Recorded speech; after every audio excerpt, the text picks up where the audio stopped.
Because in either game, life or football, the margin for error is so small. I mean, 1/2 a step too late or too early, and you don't quite make it. 1/2 second too slow, too fast, you don't quite catch it. The inches we need are everywhere around us. Hell yeah. They're in every break of the game, every minute, every second. Legal.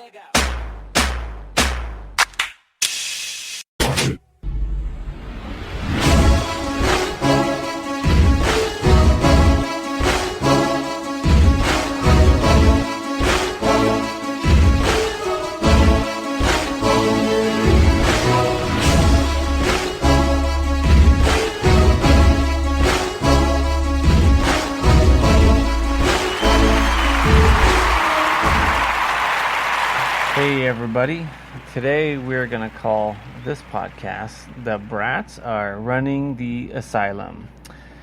With me today is my very special guest, Maria Conchita Valenzuela. What? Or Chada Gonzalez Frolix. Did I get that wrong? Yeah, you got that wrong. Oh, it's not Maria anymore?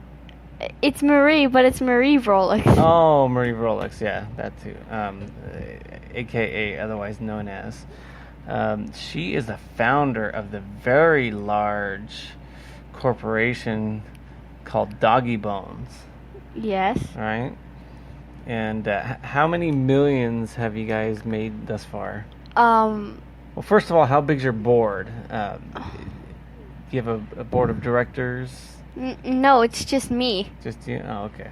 Oh, so you keep all them, even better. Because otherwise it's like a boy band. Nancy, scram. It's like a boy band, and they got to split the money 5 ways. So the solo artist, Nancy, really, you are distracting. So if you're doing it by yourself, you're keeping all the money. In fact, you're keeping all the money. How does the IRS come into play with all this? Well, first of all, I'm only 12, so I don't have to deal with the IRS yet. No, I think you do have to pay taxes, if I'm not mistaken. I think, yeah. I think if you make over 400 a month, you have to pay taxes. Yeah, I don't get 400 a month yet, so. Okay, well, okay, so you know what? Is your name's Maria Consuelo, right? No. Oh, I got Marie Vrolix. Oh, yeah. Oh, this is that Doggy Bones. Okay, well, hope you guys enjoyed today's podcast. It was brought to you by... No. So you started this because you did Peanut, our dog, right? Yes. And Peanut, you decided there's a problem, and you offered a solution to that problem, right? Yes. And what was the problem? What was the solution? How'd you turn it into making money? So, first we went on a walk, and he was panting a lot. So when we got home, I decided to give him a little groom, because his hair was very long. So I gave him a groom, and that exact night, you gave me the idea of kind of walking dogs, so I decided to make flyers, and those flyers came out pretty good, by the way.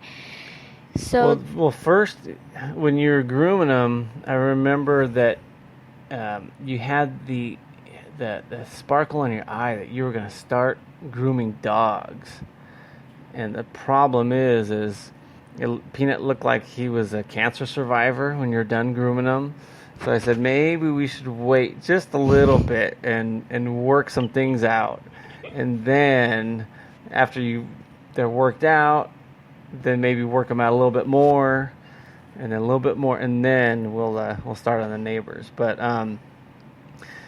walking the dogs, it's a great idea. But now, how are you gonna take it to the next level, or are you just gonna keep on doing what you're doing? Do you have a plan, or?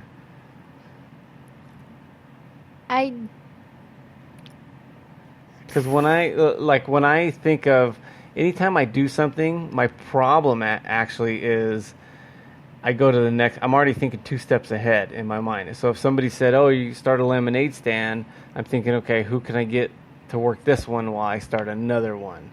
and another one, and then I start to think of Country Time Lemonade as my competitor. So it sometimes that's a bad thing too, because it takes away from energy of what you're doing right now. So are you trying to grow your business? Yes. Or you're trying, so what's some of the things that you think are going to help grow it? Well, school's starting around the corner, and I was asking my friend if she could help me probably walk the dogs in the morning, and if she lives far from, El Rancho. And she said not that far, so I was going to ask her if she could help me walk the dogs in the morning and go to the houses and ask. Yeah, one thing, like especially when you're dealing with other people, is my advice to you, not that you're asking for it, is like I have some people that help me and with my work, and one of the things is I try to foresee problems that they might have, because now that if you have somebody working for you, you're going to have to think, okay, this is a potential problem, because now they could ruin your company overnight. They could make your company or they could ruin it. Like when I was at work the other day, I had mentioned to a couple fellas, throw some cones out.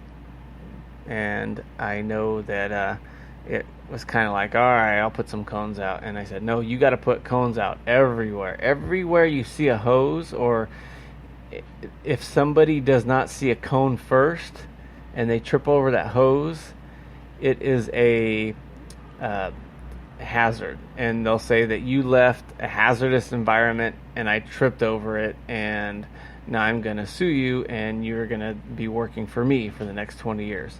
So I have to foresee that in my mind. I look for every problem. And on this day, everybody decided, okay, we'll do kind of the minimum as far as cones go, because we got enough cones. We're not closing down a freeway, so what do we need so many cones for? So anyway, the guys were kind of like, we're good. But you got to remember, it's not their company, so they're not going to treat it like you would treat it. And that's fine, because they're not making as much as you are either. Heavy is the head that wears a crown, so you got to deal with all the problems. So anyway, I made them put out cones, and it probably wasn't 2 minutes later that I heard this horrible sound, and it sounded like rollerblades that weren't rolling on the concrete anymore. And some guy was flying, he had the long hair, looked like he's from Brazil, and he was feeling it, man. He's going for it, probably in fifth gear, and he jumped over one hose, but 30 feet from that, there's another hose, and he didn't see that one. Thank God there were cones out, and he went flying. And everybody within probably 50 feet heard it and turned around, and it was a scene. And he slid, and the first thing he did, and I could tell he was disgusted in his face, he looked and he wanted to complain, but guess what he saw? Cones? He saw Grandpa complaining to me about how much I pay him. No, yeah, he saw the cones, and there's nothing he could do. He just eventually closed his mouth and got himself on his rollerblades again, and then scooted off even faster to save face. So as my recommendation is, just always think of problems ahead of time before they happen.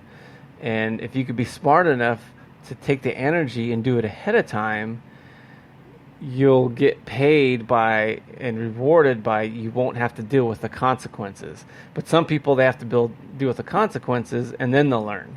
But a true successful business owner will do everything he can, spend the energy up front to minimize all these problems. Like you're talking about with the backyard, we got to reinforce it, because imagine if we didn't take the time to seal off all the gates and the dogs got out. Like that back gate over there. Yeah. So in our backyard's kind of porous. Animals can get in and out. So, we do have to go through the time to make sure it's all sealed off. So, would you ever think about having your sister help you in the business? She's not listening. You could. Yes, actually. Oh, And I'd have her help me try to at least walk the dogs with me, or like help me wash them, like put the soap on them, and just help me a little bit. so how does that work with pay? $5. $5 a day? Yeah. Yeah, and it's one thing I learned is, if you pay her too much at the beginning, she's just gonna expect that and want more. What I do is first you see if she wants to do it, and then if she does a good job, then you can reward her, because people will get distracted if they're not eventually getting paid. But if you try to get a bad employee to be motivated by money, there's not enough money in the world to motivate a bad employee by money. You just gotta keep on going. If she doesn't work, then you have to try your little brother. If the little brother doesn't work, then you're gonna have to try your big brother. Little brother, he's way too young to help. No, he could be good. He could be like a chew toy for the dogs. A chew toy? Keep him busy while you're Oh. giving him baths. Okay. But not a chew toy. Yeah, so with all the money that you're making, what are you planning on doing with it? What's your plan? Good, very good question. Actually, it's mostly if you say yes, but I was planning on buying a baby pug. Well, see, the artist sells. Here's this is how sales work. You never just come out and ask, "Hey, do you want to buy the car?" First, you have to you should have asked me. This is how I would have did it if I was in your shoes. I would have said, because you always want to lead with a yes question. So I would pretend like my name's Marie, and go ahead, ask me. You be the Okay. best dad in the world. Go ahead, I'll be Marie. Okay. What were you planning on spending your money with? Oh gosh, I don't know. Probably something that, how you're always telling me I got to be responsible, right? Yes. Okay, see, you said yes. So right now you just said yes. So the next question I asked you, it's easier to say yes because you've already said yes. So that's one thing to do, is before you ask somebody, get them a yes. And then the other thing I do is, instead of saying, "Can I have a dog?" I would say, "You know what? I was thinking about, like, some people say, oh gosh, you should get a horse, and I know horses are way too much work. Way too much. Would you say that dogs are easier to take care of than horses?" Actually, I've had a horse in my pastime experience. Well, no, you're still the greatest dad. Remember? Okay, yeah, you. Okay. Still Oh, had okay. it. You're still okay. Character. All right. Actually, yes, a dog would be better than a horse. Oh, okay. Okay. You know what? As Marie, I think I changed my mind. I don't think I want a dog, and I think I'm just gonna start cleaning the house even better than ever. I love you, Dad. Oh, that worked out well. What? Okay. No, but you understand what I'm saying, though. Is like you instead of just asking the question, and by don't use this on me, of course. You get somebody involved in something else that they have to say yes to. You don't ask them something they can say no to, and then you give them a choice too. Like, oh, well, what's better, this or this? And then, like in sales, sometimes I say, hey, if you were to buy it today, how would you get it home? You know what I mean? So you just kind of walk people down. But there's an art, like everything else, art to sales. And when you get good at and better at approaching people, you'll kind of figure those things out, and you'll figure lines to say that make it smooth and easy. Because what happens is, right now, let's say there's a person there, you just have your question, and a lot of times the people say, no, I'm not interested.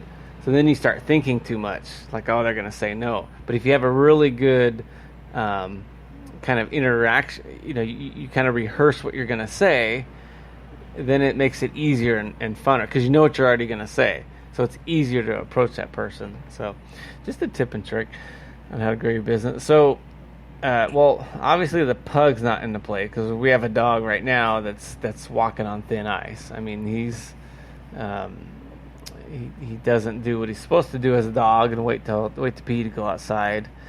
Maybe you could train him, and then you could become a doggy trainer.